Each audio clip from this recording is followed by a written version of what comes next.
السلام علیکم ورحمۃ اللہ وبرکاتہ۔ ناظرین، استقبال فکر خبر اسٹوڈیو میں میں رضوان احمد ندوی ملکی اور عالمی اہم اور خاص خبروں کے ساتھ۔ تو ناظرین، اس وقت کئی ساری اہم خبریں ہیں جو آپ کے سامنے رکھنی ہیں، خاص کر غزہ کے تعلق سے وہاں کیا چل رہا ہے وہ آپ کے سامنے رکھیں گے۔ اس کے ساتھ ہی ہندوستان سے جڑی بھی کئی اہم اور خاص خبریں۔ تو ناظرین، تمام خبروں کے لیے دیکھتے رہیے خبرنامہ۔ غزہ میں اسرائیلی قابض فوج کی کارروائیاں جاری ہیں۔ پچھلے 48 گھنٹوں میں مزید 130 افراد جاں بحق ہوئے ہیں، جبکہ اسرائیلی زمینی افواج نے غزہ میں اپنی کارروائیوں کا دائرہ وسیع کر دیا ہے۔ وہیں خبریں آ رہی ہیں کہ حماس کے ایک اور سینئر رہنما صلاح البرداویل اور ان کی اہلیہ اسرائیلی فضائی حملے میں شہید ہو گئے ہیں۔ بتایا جا رہا ہے کہ وہ اور ان کی اہلیہ اسرائیلی بمباری میں اس وقت شہید ہو گئے جب وہ رمضان کی 23ویں شب کے قیام کے دوران سجدے کی حالت میں تھے۔ حماس نے شہداء کے خون کو مزاحمت کی آگ کو بھڑکانے والا ایندھن قرار دیا ہے۔ جیسے کہ ہم نے کل بھی بتایا تھا کہ اسرائیل میں اندرونی اختلافات شدید تر ہوتے جا رہے ہیں اور کسی بھی وقت نتنیاہو کی کھیل کا خاتمہ بھی ہو سکتا ہے، اور لگاتار جو ہے ان کے خلاف بیانات سامنے آ رہے ہیں، اور سابق وزراء نے ایک بار پھر نتنیاہو پر جمہوری نظام ختم کرنے کا الزام عائد کیا ہے، جبکہ اسرائیل میں گزشتہ رات بڑے پیمانے پر احتجاجات ہوئے ہیں۔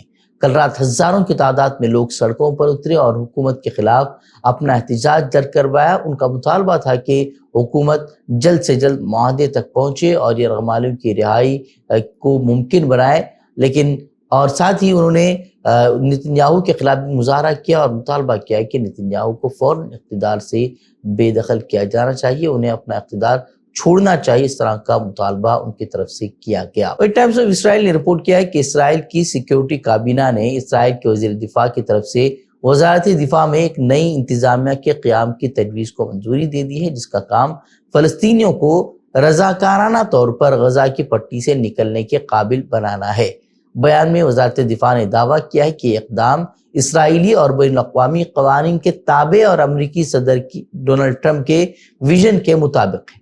ٹرمپ کی تجویز، جیسا کہ آپ سبھی جانتے ہیں کہ اس نے غزہ کو مشرقی وسطیٰ کا ریویرا بنانے اور اس پر کنٹرول کرنے کی بات کہی تھی، جسے فلسطینیوں نے نسلی تطہیر قرار دیتے ہوئے مسترد کر دیا تھا۔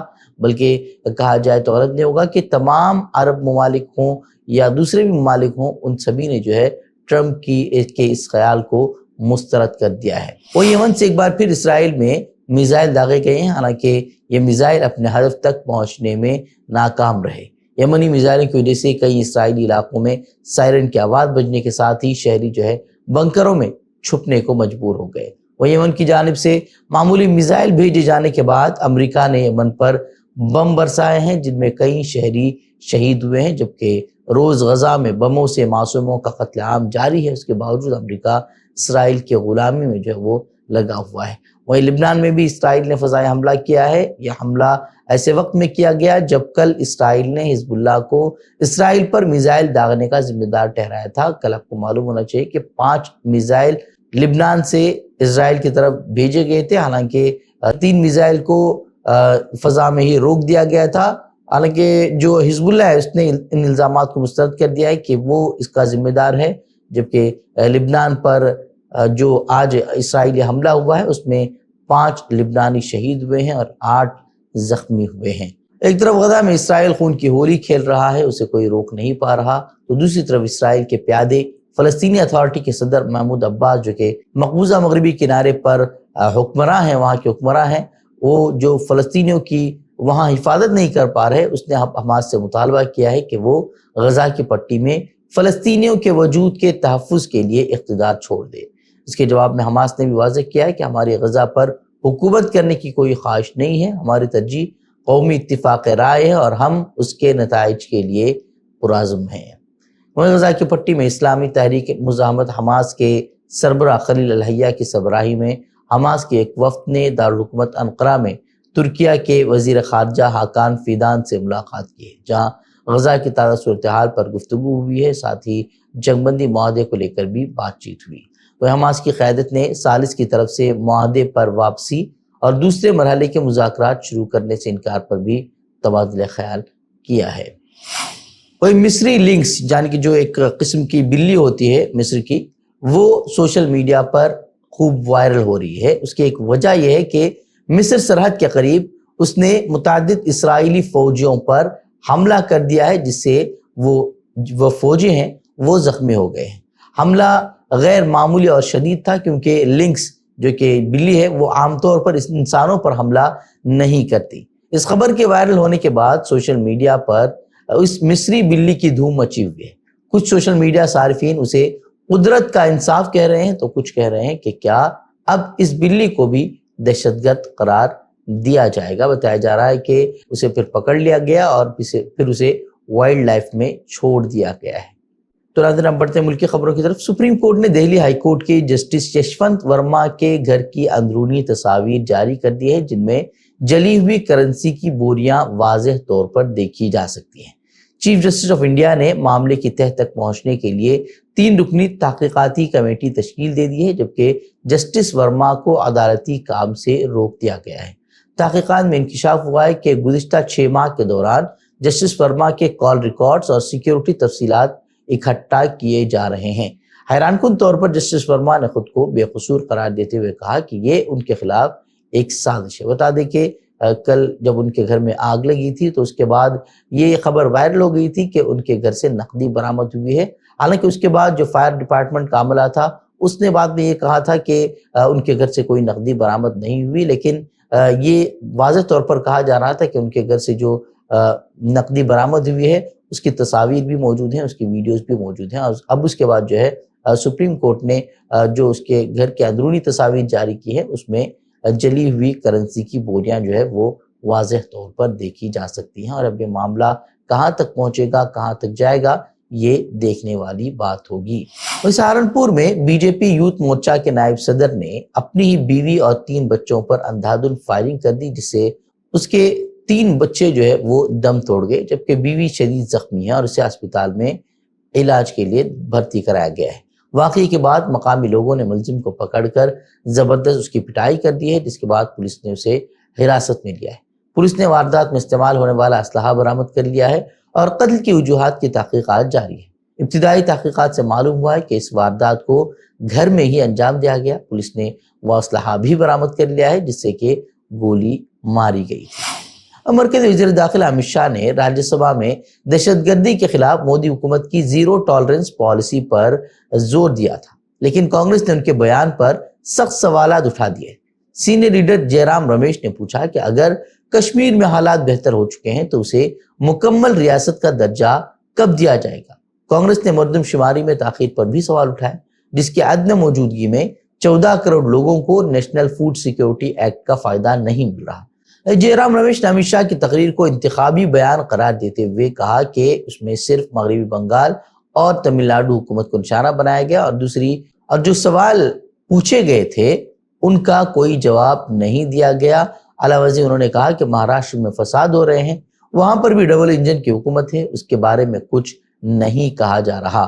جو اصل مسائل ہیں اس پر تو انہوں نے کچھ کہا ہی نہیں۔ منی پور اور ناگالینڈ کے بارے میں بھی وزیر داخلہ کچھ نہیں بولے۔ اس کو لے کر کانگریس نے شدید تنقیدوں کا وزیر داخلہ امت شاہ کو نشانہ بنایا ہے۔ دنیا بھر کی باتیں کر رہے تھے پر جن گننا کے بارے میں کچھ نہیں کہا۔ کشمیر کو آپ پورا راجیہ کا درجہ کب واپس لوٹائیں گے اس کے بارے میں کچھ نہیں کہا۔ ایک چناوی بھاشن تھا، بس نشانہ بنایا پشچم بنگال کو، نشانہ بنایا ان کو تمل ناڈو کے سرکار کو جہاں چناؤ ہونے والے ہیں، یہاں وہاں کیرل کے بارے میں کچھ بات کی۔ یہ چناوی بھاشن تھا۔ جو سوال اٹھائے تھے ہمارے اور سے اجے ماکن جی اٹھائے تھے اور کئی وقت تھے، جو گرہ منترالیہ کے فنکشننگ کے بارے میں، ان کے کام کاج کے بارے میں جو سوال اٹھائے گئے تھے اس کا کوئی جواب ہی نہیں دیا انہوں نے۔ راجستھان کی دوسا پولیس نے غیر قانونی مذہبی سرگرمیوں کی پاداش میں تبلیغی جماعت سے وابستہ 10 نیپالی شہریوں کے خلاف کارروائی کرتے ہوئے انہیں حراست میں لے کر بعد میں انہیں نیپال سرحدی گزرگاہ کے راستے نیپال ڈپورٹ کر دیا ہے۔ ڈپورٹ کیے گئے لوگوں میں 5 خواتین اور 5 مرد شامل ہیں جو کہ تبلیغ کے لیے نیپال سے ہندوستان آئے تھے۔ یہ لوگ تبلیغی جماعت کے ساتھ نکلے تھے۔ پولیس نے عجیب و غریب الزام عائد کرتے ہوئے کہا کہ یہ لوگ یہاں رہ کر مذہبی سرگرمیوں کو فروغ دے رہے تھے۔ پولیس نے ان سبھی کو ہندوستان چھوڑنے کا نوٹس جاری کیا اور قانونی کارروائی مکمل کرنے کے بعد انہیں نیپال واپس بھیج دیا گیا۔ بتا دیں کہ ہندوستانی آئین کے مطابق آزادی مذہب ایکٹ کے تحت کسی بھی مذہب کو قبول کرنا، اس کی پیروی اور اس کی تبلیغ کرنے کی آزادی بنیادی حقوق میں شامل ہے، اور اب ہندوستان میں مذہب کی تبلیغی جرم کیسے ہو گیا، یہ سوال جو ہے وہ پوچھے جا رہے ہیں۔ اور مہاراشٹر کے ناگپور میں حالیہ تشدد پر کانگریس کی ستیہ شودھن کمیٹی نے حکومت پر سنگین الزامات عائد کیے ہیں۔ کمیٹی کے سربراہ مانک راؤ ٹھاکرے نے کہا کہ بی جے پی، وشو ہندو پریشد اور بجرنگ دل کے رہنما جان بوجھ کر بدامنی پھیلا رہے ہیں، جبکہ حکومت دوہری پالیسی پر کام کر رہی ہے۔ ٹھاکرے کا کہنا تھا کہ وزیر اعلیٰ دیویندر فڈنویس نے فسادات کی ذمہ داری ایک مخصوص کمیونٹی پر ڈال کر حالات مزید خراب کر دیے، جبکہ بی جے پی لیڈران کے اشتعال انگیز بیانات نے جلتی پر تیل کا کام کیا۔ مانک راؤ نے وی ایچ پی اور بجرنگ دل کارکنان پر معمولی مقدمات درج کرنے اور مسلمانوں کے خلاف سنگین دفعات لگانے پر بھی سوال کھڑے کیے۔ انہوں نے کہا کہ ایسا لگتا ہے کہ حکومت نے پہلے سے حالات خراب کرنے کا منصوبہ بنایا تھا۔ پولیس کی جانب سے کی گئی جانبدارانہ کارروائیوں کی بھی انہوں نے نشاندہی کی۔ یو پی کے B J P M L A Nand Kishore Gurjar نے اپنی حکومت پر سنگین الزام عائد کرتے ہوئے کہا ہے کہ ریاست میں بدعنوانی اور دھاندلیاں عروج پر ہے۔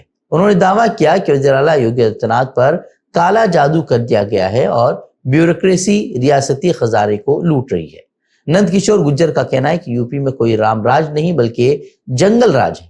وہیں اسی کو لے کر کانگریس اور سماجوادی پارٹی نے رد عمل ظاہر کرتے ہوئے یوگی حکومت کو شدید تنقید کا نشانہ بنایا ہے اور کہا کہ اب اپنے ہی لوگ حکومت کی قلی کھول رہے ہیں۔ افغانستان کی وزارت داخلہ نے دعویٰ کیا ہے کہ امریکہ نے افغان وزیر داخلہ سراج الدین حقانی کی گرفتاری پر $1 کروڑ کی انعامی رقم اب ختم کر دی ہے۔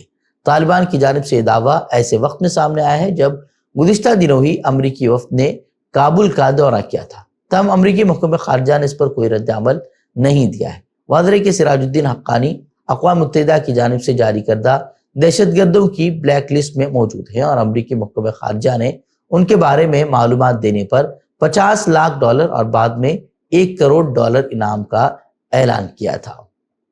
ترانت خبریں مزید خبروں کے لیے آپ ہمارے ویب سائٹ www.fikrkhabar.com پر رجوع کر سکتے ہیں۔ ویڈیوز کے لیے ہمارے یوٹیوب چینل کو سبسکرائب کریں۔ ترانت السلام علیکم ورحمۃ اللہ وبرکاتہ۔